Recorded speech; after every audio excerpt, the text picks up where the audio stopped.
نحمدہ ونصلی علی رسولہ الکریم اما بعد۔ توکل کا بیان چل رہا تھا۔ آج میرے دل میں خیال ہوا کہ توکل کی تفصیل کچھ تو پہلے آ چکی ہے کہ توکل کا مطلب کیا ہے، اس کا مفہوم کیا ہے اور توکل کا مطلب کیا ہے۔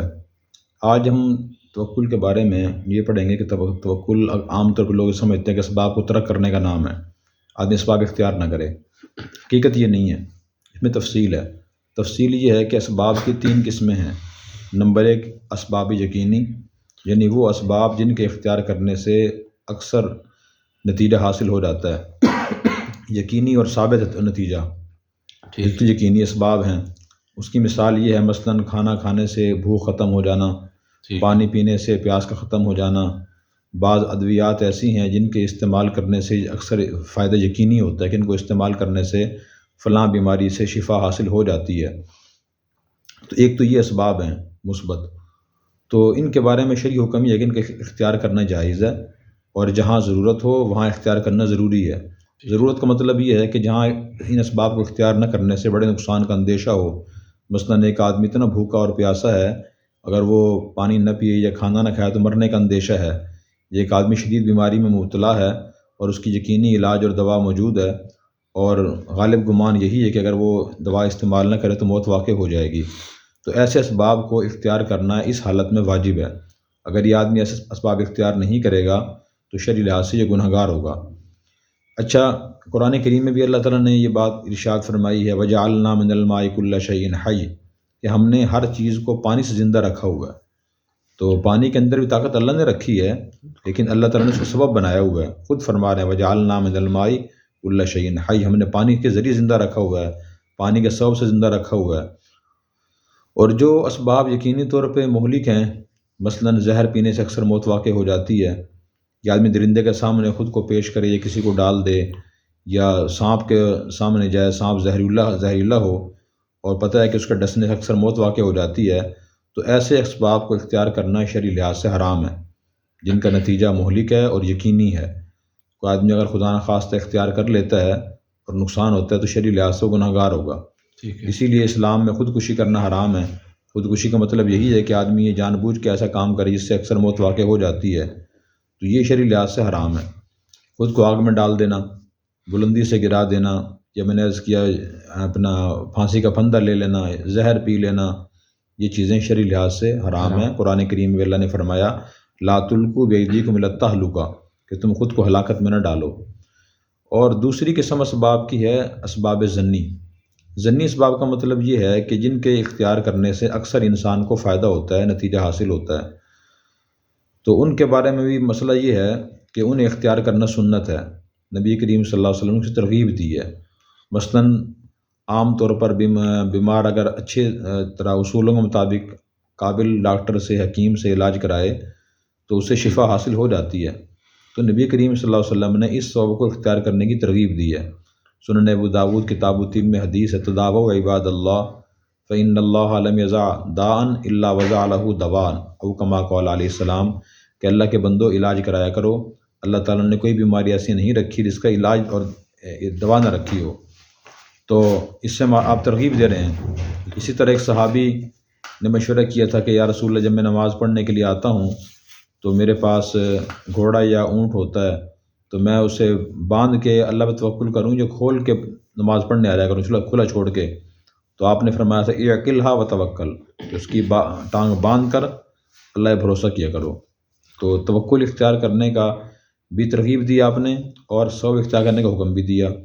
تو اس کی وجہ یہی ہے کہ اکثر جو حفاظت ہوتی ہے وہ اسباب کے ذریعے ہی ہوتی ہے۔ اس کی مثالیں بہت سی ہیں۔ ایک تو یہی اکثر بیماریوں میں علاج کرانا، نمبر 2 تجارت سے نفع کا ہونا یا ملازمت سے نفع ہونا، اکثر ایسے ہی ہوتا ہے، انسان تجارت کرتا ہے، اگر وہ صحیح طریقے سے کرتا ہے تو نفع ہی ہوتا ہے، یا آدمی اچھی ملازمت کرتا ہے تو اس سے ملازمت سے پیسہ حاصل ہوتا ہے، تو آدمی اپنی ضرورتیں پوری کرتا ہے۔ اسی طرح آدمی نکاح کرنا چاہے اولاد کے لیے تو اکثر اولاد ہوتی ہی ہے، بہت کم ہوتا ہے کہ بڑی بیماری ہو میاں بیوی میں اولاد نہ ہو، ورنہ اکثر اولاد ہو جاتی ہے۔ تو ایسے اسباب کو اختیار کرنا سنت ہے، خاص طور پہ جو دینی اسباب ہیں۔ تو دینی جو یقینی اسباب ہیں ان کو اختیار کرنا واجب ہے، اور دنیاوی جو یقینی اسباب ہیں انہیں ضرورت کے موقع پہ اختیار کرنا واجب ہے، اور جو ظنی اسباب ہیں تو دین کے جو ہیں ان کو اختیار کرنا سنت ہے، اور اگر ہلاکت کا نسبت ضروری ہے، اور جو دنیاوی اسباب ہیں دنیاوی کاموں کے لیے، تو ان کو بھی اختیار کرنا سنت ہے۔ اسی لیے صحابہ کرام حضرت صلی اللہ علیہ وسلم اور جتنے بھی انبیاء علیہ السلام تھے ان کے ذرائع معاش تھے، وہ تجارت فرماتے تھے، زراعت فرماتے تھے، یا صنعت کاری فرماتے تھے، یہ ملازمت کرتے تھے۔ جیسے موسیٰ علیہ السلام نے حضرت شعیب علیہ السلام کے ہاں 10 سال ملازمت فرمائی ہے، آپ نے خود تجارت فرمائی، ملازمت فرمائی، زراعت فرمائی، سارے کام آپ نے فرمائے ہیں۔ اور تیسری قسم جو اسباب کی ہے وہ اسباب ہیں وہمی اسباب کا مطلب یہ ہے کہ جو نہ عقلاً ثابت ہیں نہ شرعاً ثابت ہیں، بس لوگوں میں بات چلی ہے کہ کن چیزوں میں اثرات ہیں اور اس کام کرنے سے یہ نتیجہ حاصل ہوتا ہے۔ وہمی اسباب بہت سے ہیں، مثلاً نحوست کا عقیدہ رکھنا کہ فلاں دن میں فلاں مہینے میں اگر کام کیا جائے تو کام غلط ہوتا ہے، اور فلاں دن اور مہینے میں اگر کام کیا جائے تو 100% ٹھیک ہوتا ہے، وہمی سبب ہے۔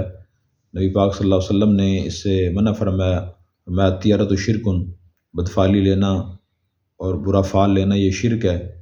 اور اسی طرح ہاتھ کی لکیریں کسی کو دکھانا اور یقین کرنا کہ دیکھیں میری قسمت کیسی ہے، شادی ہوگی یا نہیں ہوگی، اور مجھے اس مقصد میں کامیابی حاصل ہوگی یا نہیں ہوگی، یہ وہمی سبب ہے۔ شریعت نے اس کا متبادل ہمیں دیا ہے دین کی تعلیمات کہ ہم دیکھیں کہ کام شرعی لحاظ سے جائز ہے، مجھے اس کی ضرورت ہے، فائدہ مند ہے، اور پھر مشورہ کریں، استخارہ کریں، پھر وہ کام کر لیں۔ اسی طرح علم العادات پہ یقین رکھنا کہ علم العادات کو کے ذریعے عدد نکلوانا کہ دیکھیں میری قسمت کیسے ہے، مجھے بیماری ہے، جسمانی مسئلہ ہے، روحانی مسئلہ ہے، یا اسی طرح جو خلاف شرع عملیات اور تعویذات ہیں ان پہ یقین رکھنا، ان کو اختیار کرنا، یہ شرعی لحاظ سے گناہ ہے۔ تو نبی پاک صلی اللہ علیہ وسلم نے اس سے منع فرمایا۔ آپ کے دور میں بھی، یعنی زمانہ جاہلیت میں جب آپ نبی تشریف لائے، اس وقت بھی لوگوں میں وہمی اسباب تھے کہ سامنے سے کالی بلی گزر گئی تو یہ نتیجہ ہوگا، اور پرندہ بائیں طرف چلا گیا تو یہ نتیجہ ہوگا، تو آپ نے ان سب چیزوں سے منع فرمایا۔ اور ایسی ہی جو جن قرآن کریم کی آیات اور احادیث مبارکہ میں اسباب سے منع کیا گیا ہے، نفی کی گئی ہے، وہ ایسے اسباب کے بارے میں اکثر ہے۔